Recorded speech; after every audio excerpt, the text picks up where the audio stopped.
Para finalizar el tema de sujetos, vamos a hablar ahora de la figura contemplada en el artículo 72 del Código General del Proceso y es la figura del llamamiento de oficio.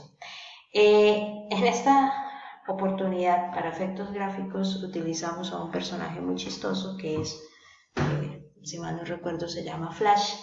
En la película Zootopia, Flash es un perezoso que, entre otras cosas, nunca se entera de nada. El llamado de oficio, o el llamado de oficio, perdón, tiene precisamente esa característica. Es un sujeto que es completamente ajeno a la relación jurídica procesal, completamente ajeno a la discusión sobre la pretensión, pero que de alguna manera el juez tiene la posibilidad de llamar para que participe en el proceso. Y cuando digo participe en el proceso, pues es básicamente un decir, porque no necesariamente podemos decir que el llamado de oficio vaya a convertirse en parte en el proceso. Es simplemente un sujeto al cual el juez tiene la posibilidad de llamar. Ojo, es el juez, por eso se llama llamamiento de oficio. Tiene la posibilidad de llamar cuando considere que existe alguna situación como colusión, fraude o similares que puedan terminar afectando a otra persona, y lo que hace el juez es avisarle a esa persona para que se entere del proceso, tenga la información pertinente y haga, en otro proceso aparte, haga valer sus derechos frente al tema. Cuando la norma habla de colusión, por ejemplo, la colusión es una figura que explica esa situación que se presenta cuando dos personas se ponen de acuerdo para cometer un fraude en contra de otra. Esta figura es una figura que está muy ligada a un tema que nosotros ya trabajamos en principios y es la buena fe y la lealtad procesal. ¿Qué es lo que se quiere evitar con el llamamiento de oficio? Lo que se quiere evitar simplemente es que el proceso judicial se utilice como pantalla o como parapeto para afectar los intereses de otra persona. Pensemos, por ejemplo, que dos sujetos inician un proceso judicial, por ejemplo, una simulación en la cual los bienes de una persona van a pasar a manos de otra persona, pero resulta que aquí demandante y demandado iniciaron el proceso poniéndose de acuerdo para defraudar a alguien más. Por ejemplo, yo soy una persona que tiene muchas deudas. Sé que mi patrimonio está en riesgo porque tengo a un acreedor por ahí rondando y entonces le pido el favor a mi mejor amigo para que me demande en cualquier tipo de proceso y que producto de ese proceso los bienes que naturalmente tendrían que respaldar a mi acreedor, esos bienes pasen al patrimonio de otro y tener esa apariencia de legalidad. Ese es el típico caso de la colusión o el fraude. Insisto, dos personas se ponen de acuerdo en el proceso para causarle algún perjuicio o de alguna manera para defraudar la situación de alguien más. Entonces, ¿qué sucede? Si de la conducta procesal de las partes o de los documentos que se han allegado al proceso, el juez advierte una situación de estas, está en la obligación como director del proceso de hacer llamar a esa persona, es decir, ubicarla y avisarle simplemente que hay un proceso.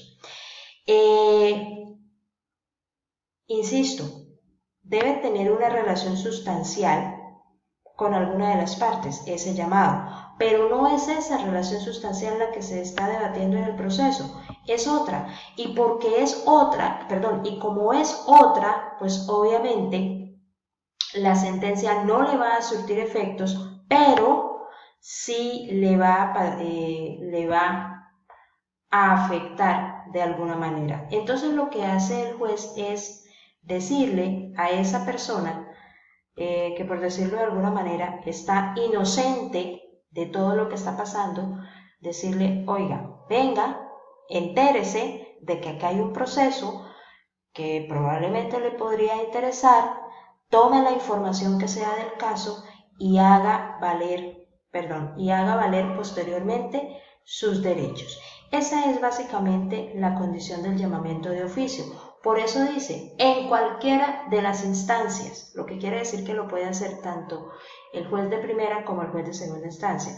En cualquiera de las instancias, siempre que el juez advierta colusión o fraude o otra situación similar, ordenará la situación de las personas que puedan verse perjudicadas.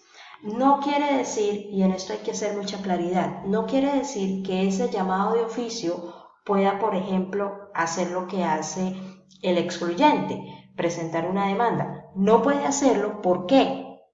Dentro del mismo proceso. No puede hacerlo, ¿por qué?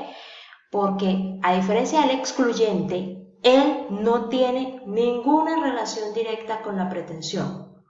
Ninguna. Y no puede venir a discutirle derechos ni al demandante ni al demandado. Pero sí se sabe que ese proceso se inició para, de alguna manera, causarle algún tipo de perjuicio. Pensemos, por ejemplo, en algunas ocasiones ocurre, hay una persona que tiene un bien que se encuentra arrendado, su arrendatario está cumpliendo con todas las obligaciones y la persona quiere darle por terminado el contrato, pero no encuentra cómo, al menos no sin pagar la indemnización. Y entonces lo que hace esta persona para, entre comillas, aburrir o asustar a su arrendatario es pedirle a otra, oiga, inicie por favor un proceso en mi contra y diga que en ese proceso usted me va a discutir el derecho de dominio sobre el bien, de tal manera que cuando salga la sentencia yo pueda, con ese achaque de la sentencia, decirle a mi arrendatario que ya le tengo que terminar el contrato.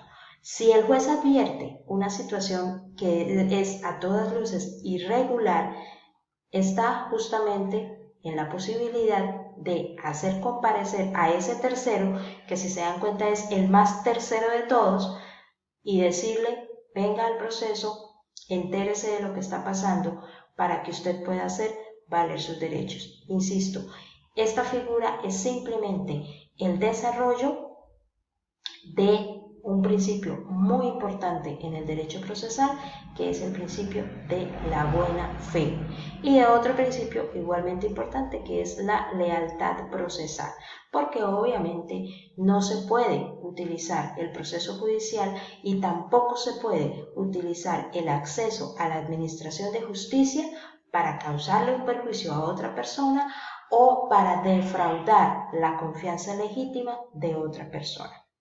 De esta manera concluimos al menos las figuras más importantes que tienen que ver con el tema de los sujetos procesales. Naturalmente, ustedes tendrán la oportunidad en el curso de la próxima semana de desarrollar un pequeño taller con algunos casos en donde podrán profundizar no solamente sobre la naturaleza de los sujetos, sino sobre las posibilidades que cada uno de esos sujetos tiene a la hora de ejecutar determinados actos procesales.